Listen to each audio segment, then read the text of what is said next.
Para sahabat, sebangsa dan setanah air. Dari judul video ini, saudara semua dapat melihat bahwa masalah pilihan bukan hal mudah. Sudah cukup waktu mengamati ketiga kandidat, secara khusus 03 yang baru mau masuk ke kancah nasional.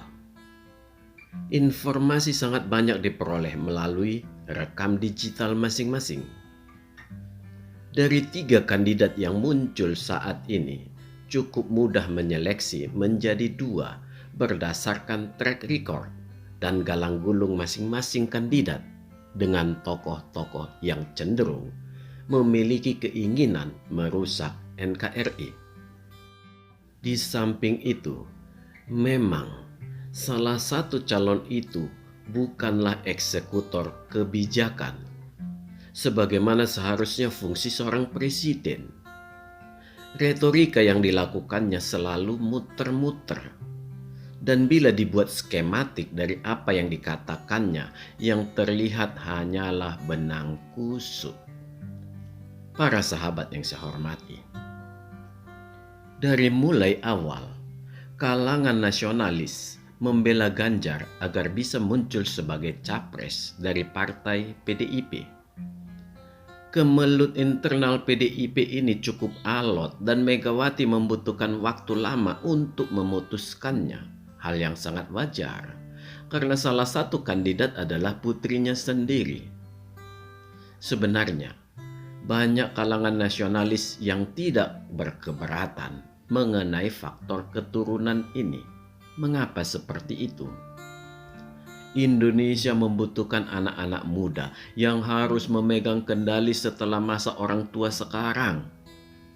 Tetapi, situasi menjadi semakin panas di kalangan nasionalis ketika Bambang Pacul mengeluarkan istilah teh botol yang diartikan banyak orang, siapapun capresnya, Puan sebagai wapres. Ini yang tidak bisa diterima, karena terkesan merendahkan pamor PDIP. Banyak orang merasa prihatin dengan teori Bambang Pacul ini. Para sahabat yang saya hormati, di sisi lain, Jokowi juga menjalankan fungsinya sebagai kader dan membuka jalan bagi Ganjar. Setelah Jokowi melihat animo kalangan nasionalis pada Ganjar, cara yang boleh dikatakan cukup sempurna dikarenakan keterbatasannya, yang juga sebagai presiden yang harus terlihat tidak memihak. Bisa dipastikan, Jokowi menggunakan tangan-tangan yang terdiri dari banyak orang termasuk kader kuat di PDIP untuk memuluskan Ganjar. Lobi-lobi dilakukan, termasuk siapa yang memegang posisi capres atau cawapres. Di samping berupaya melirik kandidat dari partai lain, Jokowi sangat paham, sekalipun PDIP mampu mengusung capres sendiri, bisa dipastikan tidak akan bisa menang. Suara PDIP hanya 20%. Ini berarti secara kasar di luar PDIP ada 80% lagi. Di samping itu, masih ada kekuatan yang tidak menyukai PDIP dan Megawati. Sekalipun merefer capaian maksimal PDIP tetaplah yang tertinggi pada saat tahun 99 sebesar 33%. Dan itu pun lebih banyak dikarenakan faktor dari pemilih sendiri ingin sesuatu yang baru dengan tumbangnya Soeharto.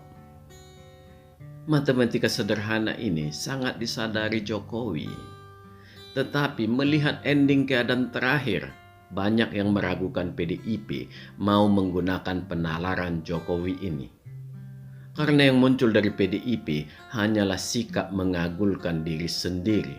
Sebagai catatan di sini, saat itu Jokowi masih kader yang memiliki perhitungan sendiri dikarenakan posisi dia sebagai presiden. Para sahabat yang saya hormati, bila kita perhatikan dari seluruh target kerja Jokowi, memang sangat dominan kepemerataan pembangunan. Seluruh Indonesia dibangunnya sekalipun tetap tidak bisa memuaskan banyak pihak. Banyak jalan tol dibangunnya, sekalipun banyak dicibir orang. Siapa yang mau melalui jalan sepi itu? Banyak orang lupa bahwa setiap manusia Indonesia memiliki hak yang sama atas pembangunan. Inilah yang membuat seluruh Indonesia mencintai Jokowi. Sekalipun masih banyak daerah yang tetap tidak tahu malu dengan menutup mata tentang apa yang sudah dilakukan Jokowi untuk daerahnya. Mereka berkilah, itu tugas seorang presiden. Dan mereka tutup mata bahwa presiden yang bernama Jokowi inilah yang mau melakukan itu untuk daerahnya. Satu hal lagi yang paling penting dari target Jokowi adalah membangun jati diri Indonesia. Semua harus memiliki rasa kebanggaan pada nama Indonesia, dan ini diwujudkannya dengan membangun IKN sebagai kiblat kebangsaan kita.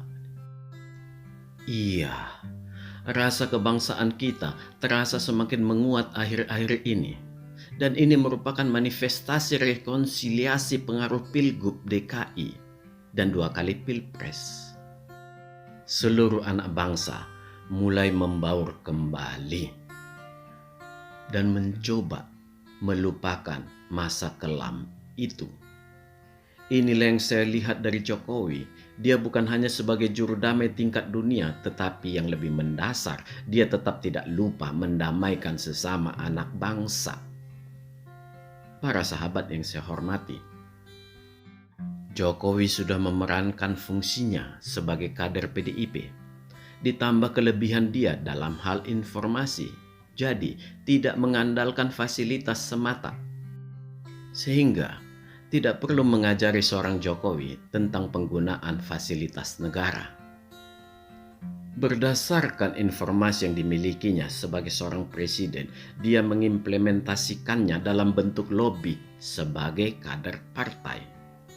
Pilihan Jokowi adalah memenangkan momentum rasa kebangsaan yang semakin memuncak, dan itu direpresentasikan oleh kalangan nasionalis, yaitu kalangan yang boleh dikatakan memiliki kekuatan 75-80% rakyat Indonesia. Kalangan inilah yang dengan bangga mengatakan, Jokowi presidenku. Tidak pernah keadaan itu terbalik, karena rasanya belum pernah Jokowi berteriak, "Hei rakyatku." Padahal Jokowi secara penuh 2 periode memimpin Indonesia dengan santun, bukan hanya sekedar pengisi waktu. Situasi hubungan Jokowi dengan PDIP tidak pernah semakin membaik. Ketidakmampuan manajemen PDIP sangat terlihat, begitu kacaunya dalam pengendalian kader yang banyak bersuara secara membuta menyerang Jokowi. Yang menambah parah adalah congor Ahok yang mempertanyakan apakah Jokowi bisa kerja. Para sahabat yang saya hormati, masalah manajemen kader ini sudah lama diperhatikan kalangan nasionalis sambil mengelus dada. Tetapi kader PDIP tetap saja tidak peduli dan terus melakukan jurus mabuk masing-masing. Langkah yang paling haram juga ditempuh sebagian orang dengan cara siapa yang dekat dengan Jokowi dipakai untuk menguliti Jokowi. Mencoba mengorek borok-borok Jokowi untuk diekspos ke umum. Dari seluruh yang mereka lakukan, tetap tidak terlihat borok pribadi seorang Jokowi. Tetapi justru bau yang keluar dari mulut mereka yang menciptakan polusi. Pertanyaan similar dengan Ahok. Adakah yang lebih baik kerja seperti Jokowi di PDIP? Pertanyaan similar dengan PDIP terhadap Jokowi. Siapa Ahok tanpa Jokowi dan Gerindra? Jadi, kacang yang mana sebenarnya yang lupa pada kulitnya? Entah kapan mulut-mulut besar seperti ini berhenti terucap dari PDIP. Sangat sulit.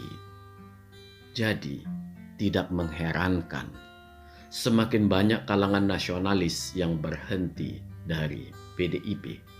dan ini wajar. Para sahabat yang saya hormati,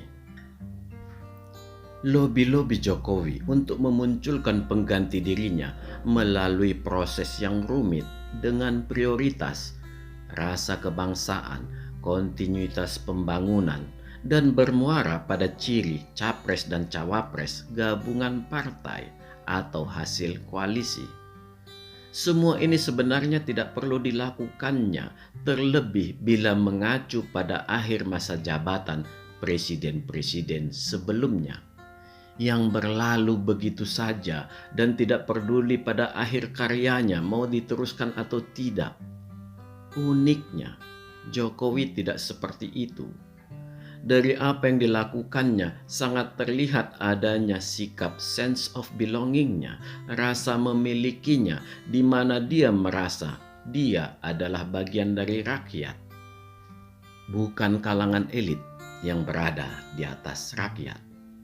Dia tidak mau sia-sia segala yang dilakukannya, karena waktu dan pikirannya tercurah ke situ. Inilah yang selalu saya gaungkan, seperti apa Jokowi mencari kandidat-kandidat capres Republik ini. Dan ini juga yang meyakinkan saya bahwa dia bukan seorang kingmaker. Semua diberinya kesempatan yang sama, termasuk kelompok yang ingin menghancurkan Republik ini tetap bisa terakomodir bila mereka ingin memunculkan capresnya sendiri. Semua diserahkan Jokowi dengan daya juang kebangsaan yang harus muncul dari akar rumput untuk melawan mereka. Inilah perlawanan rakyat semesta yang merupakan kekuatan yang tumbuh dari rasa satu kebangsaan, bukan sekedar slogan semata. Karena kalangan perusak NKRI ini, mereka juga semakin pintar dengan bersembunyi di dalam payung hukum, sekalipun orang-orangnya sangat transparan. Di samping itu, seorang kingmaker akan dengan kokoh memegang seorang kandidat dan terus dikader. Sedangkan Jokowi hanya melihat kandidat yang dirasanya yang bisa dipoles untuk menjadi capres atau cawapres dengan cara lobi berkoalisi. Dan sepertinya dia sudah mencoba, tetapi penolakannya terlalu keras. Sekalipun demikian, tetap tidak terlihat kesan kecewa di wajah Jokowi. Itulah Jokowi. Semua tersimpan di dalam hatinya. Para sahabat yang saya hormati, lobi-lobi Jokowi ini dengan meminjam istilah Kaisang merupakan jalan ninja atau jalan sunyi. Adalah jalan yang dilakukan dengan tingkat elegan yang sangat tinggi. Sayang, partner lobi Jokowi yang tidak memiliki integritas alias mulut bocor, dengan gagahnya berkoar-koar di medsos dengan tujuan membuat Jokowi pada posisi salah atau mempermalukan Jokowi. Inilah identitas politikus kita sebenarnya saat ini, hanya memikirkan kepentingan sesaat. Akhir pencarian Jokowi sepertinya sudah berakhir dan semua mulai terbuka, dan sepertinya dia telah menemukan pada diri Prabowo Subianto. Prabowo tidak perlu dikader. Jokowi meyakini itu karena background Prabowo adalah militer yang sangat keras dan itulah yang membentuknya sehingga berbicara selalu ceplas-ceplos. Iya, memang itulah situasi hatinya dan dengan mudah semua orang dapat membacanya. Prabowo hanya perlu dipoles di sisi empatinya yang tidak terlihat ke permukaan. Pekerjaan ini cukup sulit sekalipun bukan yang terpenting karena empati itu di dalam hati, bukan di wajah. Para sahabat yang saya hormati, Prabowo memiliki keterkaitan dengan Orba. Itu sangat jelas, karena dia adalah menantu Soeharto. Kisah cintanya juga turut hancur seiring dengan keruntuhan Orba, dan dia menjadi dalam tanda kutip pelarian ke Yordania. Di saat Orba kokoh, Prabowo juga seperti tidak tersentuh, hal yang wajar. Semua orang-orang yang turut menikmati masa Orba yang masih banyak hidup saat ini juga merasakan hal itu. Konsekuensinya, runtuhnya Orba langsung berpengaruh kepada Prabowo. Banyak peristiwa yang terjadi di saat keruntuhan Soeharto, dan semua dibayar lunas oleh seorang Prabowo.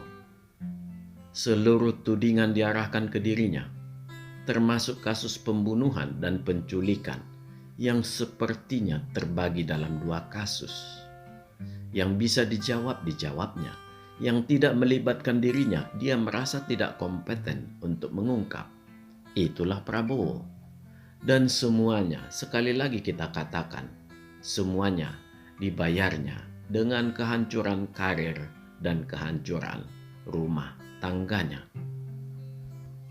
Para sahabat sebangsa dan setanah air, debat yang terakhir juga sebenarnya sudah saya prediksi akan begitu-begitu saja.